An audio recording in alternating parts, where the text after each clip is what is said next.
देखिए, अनाउंसमेंट जो है वो बहुत बेहतरीन है, क्योंकि आज जो बजट भी एंटरिम था, कोई बहुत ज़्यादा मुझे लगा नहीं कि जिसके अंदर कुछ चीज़ें ऐसी थी जो शायद आ सकती थी।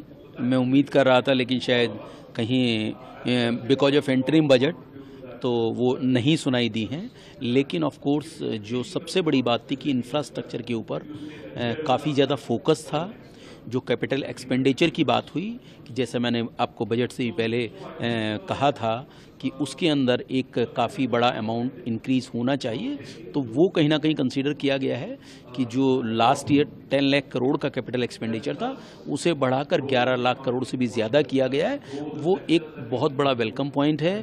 और दूसरी बड़ी बात, सबसे ज़्यादा जो है बॉटम ऑफ द पिरामिड पे ध्यान दिया गया है, खास करके जो ऐसे जो एक ऐसा तबका है जो कहीं ना कहीं अभी एड्रेस नहीं हुआ था, उसको बार बार प्रधानमंत्री जी ने एड्रेस किया है।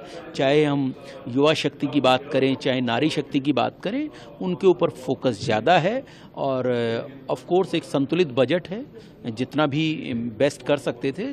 सो क्वाइट होपफुल कि आने वाले वक्त में और अनाउंसमेंट आपको दिखाई देगी। मिडिल क्लास के लिए भी हाउसिंग के लिए स्कीम को अनाउंसमेंट करिए। राइट। तो देखिए, सबसे बड़ी बात, जो लोग रेंटेड हाउसेज में रहते हैं या चॉल्स या ऐसी अनऑथराइज कॉलोनीज में रहते हैं, तो वित्त मंत्री जी ने कहा है उनके लिए एक स्कीम हम जल्दी लेकर आने वाले हैं। सो आज की बजट अनाउंसमेंट में उस स्कीम को अनाउंस नहीं किया गया, लेकिन क्वाइट होपफुल कि अगर उन्होंने इसको कोट किया है तो डेफिनेटली आने वाले वक्त में हमें वो स्कीम दिखाई देगी। तो आपको लगता है कि इंफ्रास्ट्रक्चर पर इतना फोकस दिया गया है, कहीं ना कहीं कोविड के बाद जो निकल के आ रहे हैं और इंफ्रास्ट्रक्चर को और आगे ले जाने के लिए ये एक पहल जो समझ आ रही है, वो है इनकी तरफ से? बिल्कुल। देखिए, प्रधानमंत्री जी का 2014 से ही इंफ्रास्ट्रक्चर के ऊपर बहुत फोकस रहा है। ये 2024 तो एक केवल उसका पड़ाव है। मुझे लगता है आने वाले वक्त में आपको बहुत अच्छी चीज़ें इंफ्रास्ट्रक्चर के ऊपर दिखाई देंगी।